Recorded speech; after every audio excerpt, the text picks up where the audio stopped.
they pass so well and serve so well. I mean, it's not necessarily something you always see in college, and maybe not even in college. So what did you just kind of see out of that? Well, I think you hit it. I mean, they served us off the court, and I think that was, hitting-wise, we hit at a decent, not an incredible clip, but we hit at a decent clip.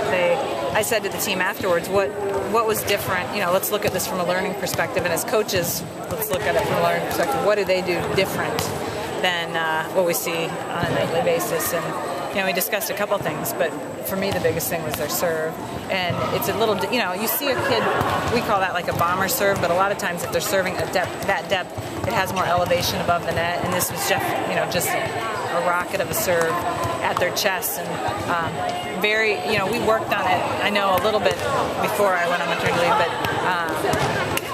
it just totally took us out of system.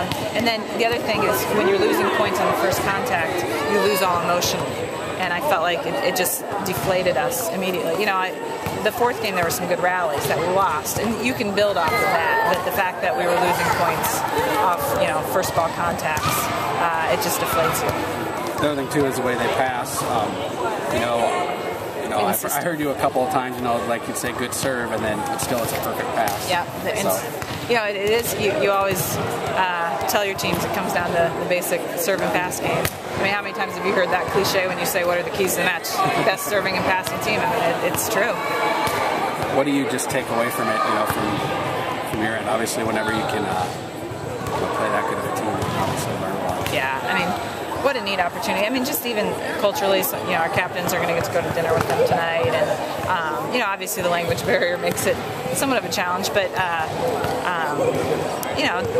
I just think when you get to see a different style of play, see a different culture, again, our job as coaches is to build people, and this is another experience that they can put in their arsenal of life. Can you talk about a little bit how this game came about? I mean, you guys don't host a lot of spring games. I think Nebraska, kind of coordinated the trip because they go to China every 4 years, and John was looking for teams that were within driving range, and we were fortunate to get the opportunity.